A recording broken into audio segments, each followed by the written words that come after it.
We are interviewing a brand new franchise today in a very interesting sector, document scanning and preservation. Many states are legally mandating these services right now, so you can potentially step into a business environment that has immediate market demand. If you've been looking for a low-cost, low-overhead business that can be operated from home, stick around as we speak with Paul Janicek from Doculock.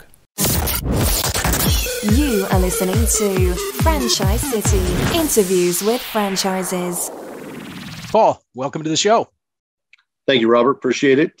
Really been a little nervous, but I'm excited about being here and look forward to talking about Doculock and seeing what we can do to work together on this. Awesome. Great to have you here. Yeah, those 1 million viewers that we're going to have. That's you can always hope. You never know. Yeah, exactly. So interested in hearing more about document scanning and why companies need it, a little bit about the industry and an overview of what it is you guys do. Absolutely. So, and I'm sure we'll get to this a little bit further down the road here, but really with document scanning, it is, you walk in anywhere and your viewers are really going to dislike me after I say this, because now they're going to look for filing cabinets and bankers boxes and all of that when they walk into their local, whatever it might be, insurance agency or real estate agency or a doctor's office, whatever. They're going to look around and say, "Oh, wow, these guys could use Doculock." Huh? It happens all the time. My friends and family don't talk to me anymore, Robert. It's kind of sad. It is. And you'll notice that too. Just looking around wherever you go, the need is there. But it's not just that. When 2020 hit, and we all know what came with all of that. We realized that working from home, most of these companies realized we can't do it. We have the technology, we have VoIP, we have Zoom, we have all the technology, but the documents that we need, well, they're locked in a filing cabinet 5 miles down the road at our office, and we can't access our office because we're on lockdown. And so, that hits home with a lot of companies. And 2020 ended up being actually a breakout year for us because of that. Because a lot of the clients I talked to or prospects I talked to before that were hesitant about putting money into something like this. My phone started to ring a little bit more after that. Let's put it that way. So that's really where it's at. We've got in our minds, and you and I, you remember this from decades ago, where everybody was going to be paperless in 20 years, and then it's another 20 years, and I'm not one of those guys that wants to say we're ever going to be done with paper. It's probably not going to happen. Well, I won't be around to see it anyways. But the thing is that you can do what's called a paper light environment. And that's where a lot of companies are moving towards, where some things just have to be paper for one reason or another, or they just want it that way. But the rest of it doesn't need to be. It can be scanned, it can be put into a PDF, it can be indexed correctly, and it's preserved across multiple servers in multiple geographical areas. You're safe, safe as can be anyways. Right. Thanks for that. So how did you get into this industry? What bit about your background and how you ended up in this? Sure. So, I'm 48 now. I actually started in IT sales, outside sales, 20 plus years ago. Been a long time. In fact, I started right at the end of the .com boom. That was pretty cool when it went. So, I made great money for about 3 minutes and it was over. So anyways, I started with that, worked with a company. They're not around any longer, unfortunately. It's called Cabletron Systems. They became another one and another one. Anyways, very similar to what Cisco does out there, building high-end switches and routing hardware. So I cut my teeth on doing that and selling remotely into areas like San Francisco, the Bay Area, selling Cisco's direct competitor against them in their own backyard. That was lots of fun, I'll tell you. I had hair when this whole thing started, but it is, I kept going. I've gone through various, like most entrepreneurs, I think they can look back and say that their work history is a little bit checkered. But, I stayed with that. What I found, though, in the last, I'd say about 8 and 9 years, was just I had more and more clients when I'd go and talking about server upgrades and all. they would bring up, hey, is there enough room on our servers currently for a document management system? And that became more and more common. EMRs became more common on the electronic medical records on the medical side with HIPAA compliancy and all. It got more and more complicated. And I thought, there's companies out there that do what we do very well. And I've got to give props out to a company called Iron Mountain, which I'm sure most viewers have heard of, or they've seen the triangle boxes or the logos. These guys are amazing. They do a phenomenal job. And I've learned a lot just by watching what they do and how they do it and what not to do. But I saw a way to even progress it a little bit further than what they were doing. And that's really looking at everything up from residential up to your SMB, small business sector, medium-sized businesses. That's been a very ignored sector, I think anyways, and one that the numbers on my end are showing that's the case. You actually mentioned something, Robert, on several of your videos on the home healthcare for seniors. And, something like 10,000 a day, turning 65, some enormous number. That also has a direct bearing on preserving not only their health and physical and mental well-being, but what about the thousands of photographs and family documents that are sitting in moldy boxes in the basement that this history, once it's gone, it's gone. This very possible that entire lineages have just disappeared because no one thought to preserve them or the technology wasn't in place to do so. That's not the case anymore. And we've seen a lot of residential folks come in that want to preserve that stuff. And, that's, again, if you look at purely from a business point of view, it's an extremely good revenue stream. And also, it's kind of one of those feel-good factors. I'm helping somebody out there. Right. Absolutely. So let's look at that a little bit more closely in terms of, sure. The industry, who your, core customers are they all over the place? And what does your business model look like? Sure. So out of the gate, Doculock, we founded April 27th of 2017. So we're getting close to our 5-year mark. And in the beginning, we looked at everyone that had paper was a client, and you're going to let us scan it, and it's going to happen because it has to. You absolutely need what we do. Well, that's not how life works. So it took a major event like 2020 to really emphasize how important it was. Now, the industries that really not only need, but are required by, in some cases, federal law, state law in some places. I'm sure there's stuff like that up in Canada as well. But those requirements, especially on the HIPAA side, HIPAA changed everything in the U.S. On document retention and so on. But state and local government is always in need of help on this. They produce so much documentation. It's those folks have their hands full. Large corporations, on the surface, they have a lot of point forward being that they chose a date, whatever it was, to go from paper to paperless. And that is a huge paradigm shift that people say, it's a piece of cake. It is not. Change is never easy. And that is a massive undertaking. If you're going from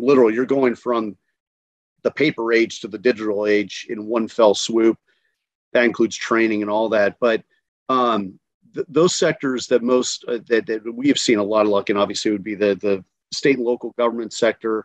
And then on the flip side, the residential side has been very good for us, very good to us as well. And then the SMB sector is kind of an interesting one because they definitely need the help. And of course, the challenge with them is usually on the financial side. Do they have the budget to take care of something like this? And on that note, I'm going to throw something out there that's proven extremely successful, and hopefully your viewers can use that in their own businesses and all. But there's 3 reasons that we have found that people buy from us, and this has proven to be almost a 90% reason, a close rate, I should say, is need. So they have the need to buy something, that service, product, whatever it might be, widget, gadget. They have the budget to actually afford that, whatever it might be, service or project or whatever. And then finally, and I feel is one of the most important parts of the 3, is the desire to see that project through. And so what I find is that government usually has those 3 things because they have the need, because they've been obligated or mandated to do it. They have the budget, well, because they get tax money to do it, or they get grants or something, or like the ARPA funds or anything like that comes down that they can utilize for that. And then the desire, well, they have to have it done. So the desire is, yeah, let's get it done so we don't get in trouble or whatever the case may be. That's kind of challenging in the middle of the pack, though, with the SMB side. So something that's always a challenge, and every company has it. That's one that we're working on. Yeah, absolutely, absolutely. So in terms of operating a franchise, obviously you guys are probably, I would assume, mostly B2B, a little bit of B2C in there. What's a day in the life look like for a franchise owner? How much of that is spent, overseeing the actual scanning versus getting out there and drumming up business? And Sure. As I understand, you guys have a lot of outgoing marketing as well, special sauce that brings leads through the doors that I understand is very effective. But what's a day in the life kind of look like for a franchisee? Sure. And, I want to be completely honest about it. When you're just starting out, most likely you are the guy or gal doing a lot of that work. Depending on what level you want to come in at as well. If you're looking at, in a Doculock franchise can quite literally be started out of your garage or a back room, whatever it might be. Well, obviously you want to make sure it's secure enough for your equipment, but to back up almost 5 years, Doculock literally, and I know it sounds made up. Even when I say it does. It started in the trunk of my 2008 Kia Spectra 5 that's still sitting out in the parking lot, by the way. What we better opened that hatch up. Don't they all start there? We load the scanner in. Those suckers about 35 pounds. Load that in there. Load the laptop in there, and away we went to the chiropractor or to the funeral home to do a on-site scanning project for them. That was interesting. So it's gone from that to, like we had talked about a little bit earlier, is that, I've got a team over here just crushing a project right now. It's a $260 project for a local city government that needs to be done. Fantastic project. But, a day in the life for me, for a typical franchisee, since I have one next door training right now, she's getting up 8:30, 9 o'clock. She's getting out there. Businesses don't want you walking in the door right away. Believe it or not, whatever your salespeople are telling you, they don't want them. But they're getting out there and they're actively doing lead generation, usually from, I'd say 9 to 11 in the morning. That's usually prime. I find the most success there. And then usually around 1:30 to 3:30 in the afternoons. That's really your prime time. They're out there, they're knocking on doors, they're picking up the phones, they're making things happen, or they have somebody on their team doing it. And then there's also what we do is very relational selling, and being able to go to chamber events and ribbon cuttings and things of that nature.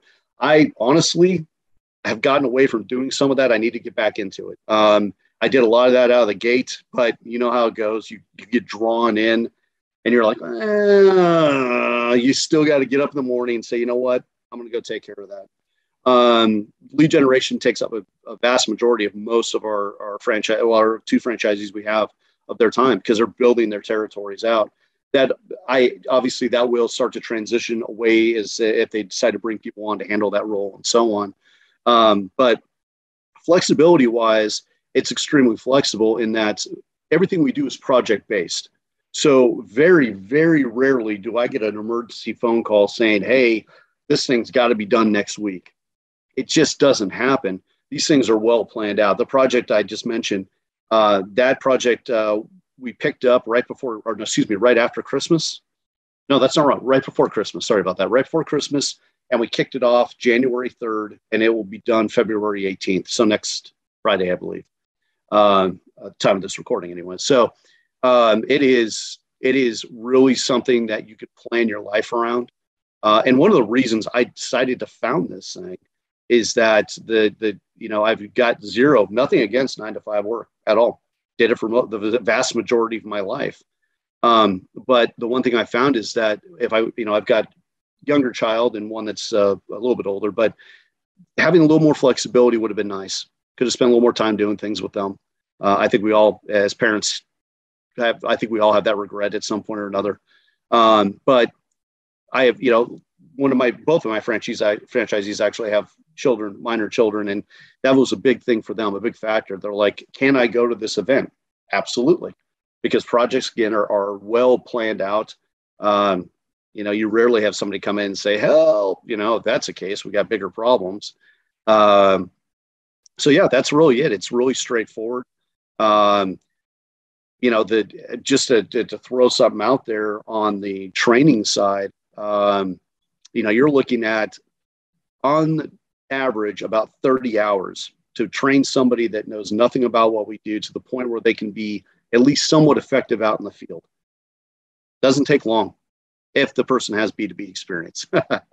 Right. So, and I assume in terms of your ideal candidate profile, you're looking for someone who's got feet on the street, B2B, not an introvert, right? They don't want to stay at home. No, Robert, my biggest fear, and I think that goes with any franchisor, is that, we put somebody in a position that they are simply not suited well for. They don't match up well. They're going to have a terrible go of it. I'm going to have to live with the fact that I didn't do my due diligence and get them in a position to be successful, at least give them the tools to be successful out there. And so, yeah, the ideal candidate really, you're looking at somebody that has B2B experience, network marketing experience, ironically enough, actually is good experience as well. Those two are both good. Basically, somebody that can get up in front of a group of people and say, this is what we do, this is why we do it, and this is why I honestly think we can help you take care of your project. I've trained sales reps for years, and pretty quick which ones are going to go out there and just kill it, and the ones that might sit in their car and just kind of look at their phone for a couple hours, or plan their day, right, for day. So no, I introverts, like my wife, I love her. She's extremely on the flip side of me. I mean, I'm out there, woo, and she's like, no, no, I'm not doing that. Those are the folks that I would want to steer to a different, it's funny because those people are ideal employees for Doculock though. I've got this entire room I have over here. They all have earbuds in and they're pounding away doing their projects. Yeah, I was thinking that. Do not interrupt them. I don't go in there. I own the thing and I don't go in there. They yell at me. So, but they make ideal for what we do. They make ideal employees. So again, but as an ownership level, I wouldn't recommend it. There's definitely better franchises out there for folks that are worried about going out in front of people on a daily basis. Yeah. And I would assume given, the mandates and the necessity of companies to get this done, they're actively looking. This is a hot market, but you've got to get in front of them to make them aware that you're available. Is that correct? Right? That's correct. And something we fought, I think all companies do. I mean, well, not all. You have a few that don't. They get real lucky.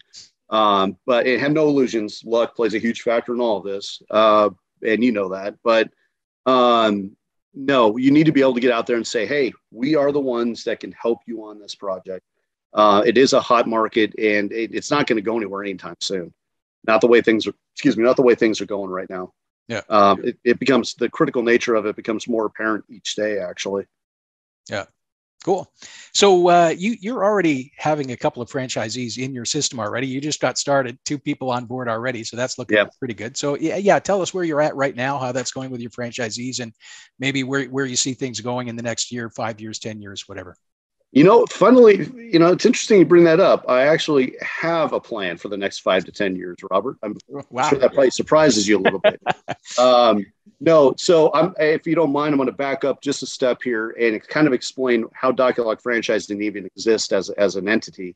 In that 2020, our favorite year, everybody's favorite year, I found out at 46 I was going to have to have open heart surgery. I guess my genes are just not the greatest in the world. So it ended up having 5 bypasses done. Wow. I give it a 1 out of 10. Wouldn't recommend it. But I had a fantastic surgical team and they did amazing work. Absolutely. I wouldn't be sitting here if they didn't. And the interesting part was, so we were doing well as a corporation, we were doing well, but I kept thinking, what can we do? We have 2 choices to grow. You can either grow at a corporate level with corporate locations, or you can grow via franchising. And I never really thought about franchising. I did back in 2017, but it was more of a, hey, that's cool, we're going to do that, with no concept of what the hell all that meant. I mean, wow, way off base. But now I'm like, so because of the cocktail stuff that they had me on for the surgery or after the surgery, I couldn't look at my phone. I couldn't even watch TV. I just sat in the chair in the room, kind of like this, for 5 days, staring at the drywall and or the wallpaper in there. That was fun, and bugging the nurses the whole time. But anyways, I thought, I think the franchising route probably would be a good way. The system we have in place is extremely user friendly. You don't have to be an expert in this stuff to be good at it. You really don't. You just have to have the passion to go out there and help other people. That's what it boils down to. Mm-hmm. So anyways, I made the conscious decision to move forward on that.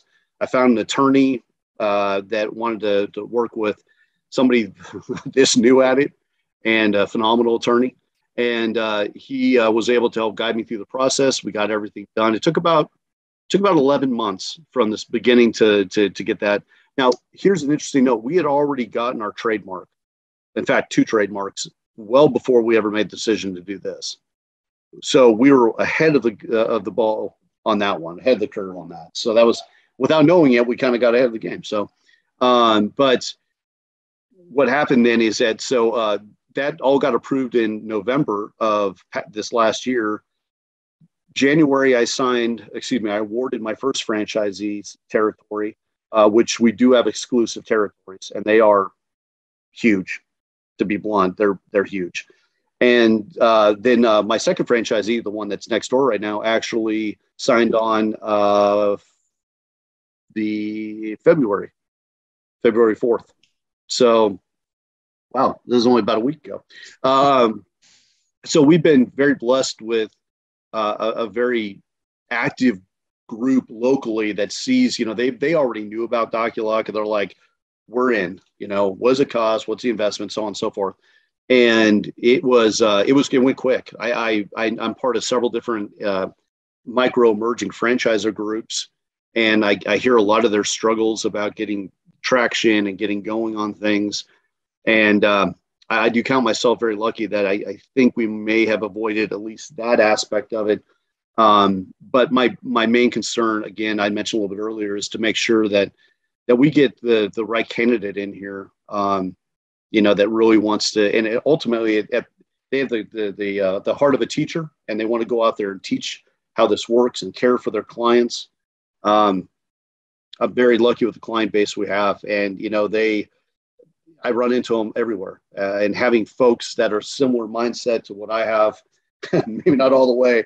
There'll be a lot of us out there, but being able to take care of these folks, and that's really what my first 2 franchisees are. And one's a couple, the other one's a young lady I've known for a while, outside rep, very good. She's going to do fantastic work. So we're lucky. We're growing. Yeah, first ones are always the most difficult. So yeah, you've already bypassed that difficult part.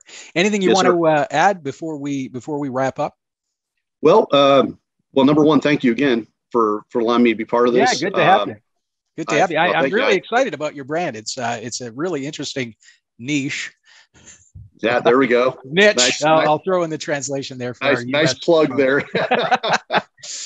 Yeah, and I think it's got some good legs, and I think for the right person, could be a really good gig for sure. So yeah, thank you. I appreciate it. Absolutely. Well, as you can see behind me here, we have the Doculock franchising map with all the strategic arrows looking really cool. We got a lot of work to do to get to that point. And right. Quite honestly, I think there's a lot of people out there that they've always wanted to do their own thing.